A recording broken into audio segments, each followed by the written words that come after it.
Jadi awal mulanya itu di tahun 2013 saya sempat magang di Museum Sono Budoyo. Itu saya kurang lebih magang 1 bulan atau 2 bulan gitu. Nah dari situ nggak lama di Desember saya lulus. Januari saya diinfokan kalau di Museum Sono Budoyo itu ada penerimaan pemandu sebagai pemandu wisata di Museum Sono Budoyo. Itu masih belum jadi naban. Kayaknya mulai jadi naban itu di tahun 2017. Nah itu baru diangkat jadi naban 2017 atau antara 2016, 2017, 2018, antara 3 tahun itu sih, saya lupa juga. Saya tidak punya background sejarah sama sekali atau arkeologi atau antropologi, asing sama dunia museum. Tapi setelah saya bekerja di sini, saya jadi lebih mencintai museum karena ternyata bekerja di bidang museum itu tantangannya banyak, juga happiness-nya juga banyak. Jadi tidak melulu museum itu membosankan ternyata. Karena background pendidikan saya sebenarnya adalah pendidikan, jadi di situ saya punya kewajiban untuk paling tidak punya perasaan kewajiban untuk memberikan edukasi kepada orang lain. Dalam hal ini adalah pengunjung, di mana saya bekerja di Taman Pintar sebagai edukator atau pemandu Taman Pintar. Itu adalah sejarah kenapa saya menjadi, atau asal muasal kenapa saya menjadi edukator atau pemandu, dan saya sampai detik ini saya dengan senang menjalani profesi tersebut.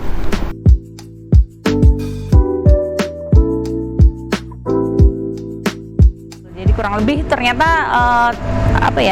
bagaimana tantangannya itu ada gitu kan. Selama ini museum itu identiknya sama tempat wisata, tempat studi, isinya murid-murid sekolah yang mau piknik seperti itu. Tapi ternyata lebih dari itu, tantangannya luar biasa sekali. Bagaimana menumbuhkan museum itu menjadi tempat yang bukan hanya dikunjungi oleh pelajar, tapi oleh keluarga, oleh generasi muda, seperti itu. Basicnya sih karena saya suka ngobrol. Dengan orang lain, ketemu dengan orang lain, tukar pikiran, tukar cerita, tukar kebudayaan kayak gitu. Dari situ kan tertarik ya, begitu dikasih informasi bahwa ada lamaran pemandu wisata, pekerjaan sebagai pemandu wisata, saya langsung oke, ini kayaknya seru kali ya kalau kerja jadi pemandu, ketemu banyak orang dari berbagai daerah, bahkan dari berbagai negara. Jadi bisa ngobrol, tukar cerita misalkan di luar negeri kebudayaannya seperti apa, nanti kita tukar dengan kebudayaan yang ada di Indonesia kayak gitu. Basicnya itu dulu. Dan basic lainnya pada dasarnya dari dulu tuh saya suka cerita tentang mitologi ya, dari negara mana aja, dari daerah mana aja. Nah walaupun di Sono Budoyo ini sangkut pautnya dengan mitologinya sedikit, tapi at least koleksi-koleksi di sini ada beberapa tentang mitologi. Dari situ mulai tertarik, wah bisa kali didalami lagi ke dalam tentang mitologi atau bahkan tentang kebudayaan-kebudayaan yang ada di Indonesia. Dari situ mulailah mencoba buat melamar kerjaan di sini.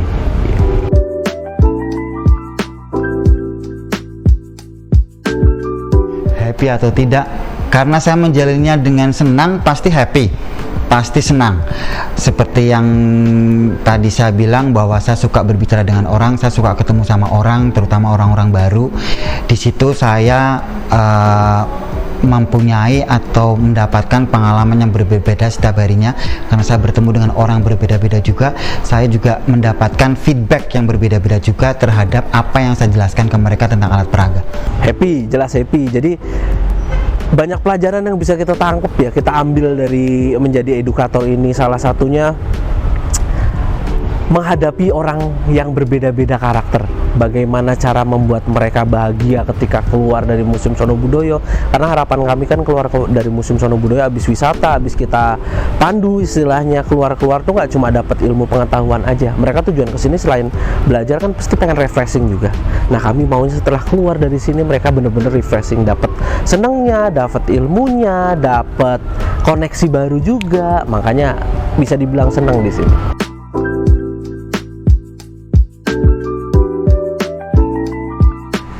Sebenarnya edukator museum itu sering salah kaprah ya. Orang menganggapnya edukator museum itu sama dengan guide seperti itu, guide di tempat-tempat wisata lain. Sebenarnya tidak ada salahnya juga, tapi itu hanyalah salah satu peran dari edukator. Edukator tuh tanggung jawabnya lebih besar dari itu. Jadi kami itu adalah garda terdepan untuk mengedukasi orang, menceritakan bagaimana konten museum kami itu bisa sampai ke masyarakat, itu adalah tugas kami. Yang kami lakukan di sini pada dasarnya menerangkan tentang ilmu kebudayaan sebenarnya dari 4 daerah ya, dari Jawa, Bali, Madura, dan Lombok. Kebudayaan-kebudayaan dari 4 daerah itu tuh ada apa aja sih yang mungkin orang nggak tahu kayak gitu. Misalkan contoh-contohnya kayak Moko Nekara, mungkin SMP pernah ada denger kayak gitu, tapi banyak orang yang lupa kayak gitu. Terus nanti kita di dalam contoh ada pakaian Pais Ageng, Pais Putri, mungkin yang dari luar kota nggak tahu Pais Ageng, Pais Putri ini fungsinya untuk apa. Nah, kita terangkan lagi lebih dalam lagi, kita terangkan lebih menyenangkan lagi dibandingin mungkin kalau mereka cuma sekedar baca aja kayak gitu. Yang dilakukan edukator atau pemandu yang Taman Pintar adalah menjelaskan konten keilmuan yang ada di alat peraga yang ada di Taman Pintar, yang notabene 90% atau kebanyakan adalah pelajaran fisika anak-anak sekolah.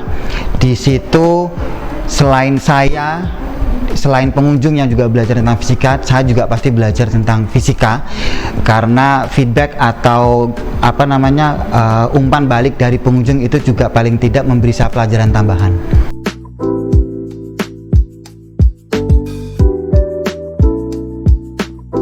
Kalau saya pribadi, saya akan memberitahu ke semua anak muda bahwa tanpa ada budaya tuh nggak ada kita di sini.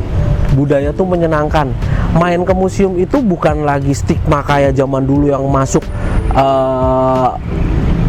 kesannya ngeri, serem, angker, dan lain sebagainya. Museum-museum di Indonesia sudah bagus-bagus sekarang. Sekarang museum punya objek fotonya sendiri-sendiri. Kita punya objek foto yang bagus.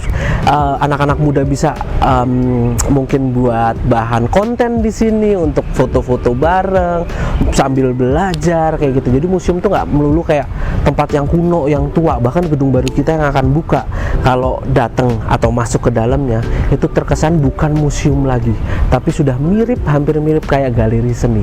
Itu yang kita harapkan, stigma masyarakat tentang museum tuh berubah total ketika masuk ke Museum Sono Budoyo.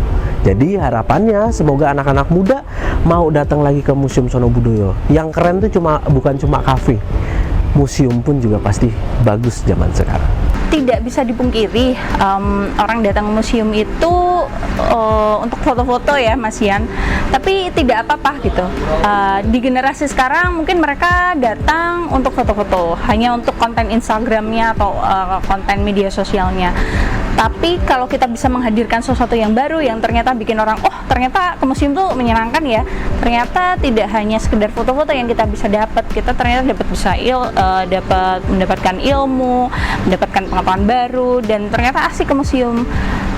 Di generasi selanjutnya mungkin mereka akan mengajak keluarganya, mengajak anak-anaknya besok untuk ke museum. Jadi pekerjaan kami itu tidak hanya di era sekarang, tapi bagaimana menciptakan sebuah fondasi yang nantinya museum itu kan kedepannya lebih bisa disukai masyarakat banyak.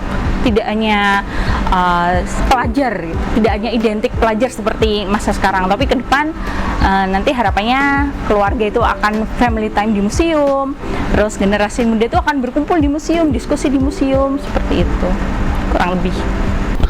Karena Museum Taman Pintar itu adalah museum sains dan teknologi, pasti saya mengajak teman-teman di luar sana, anak-anak di luar sana, yang muda maupun yang tua, tetap mencintai teknologi, mencintai sains, karena kita tidak bisa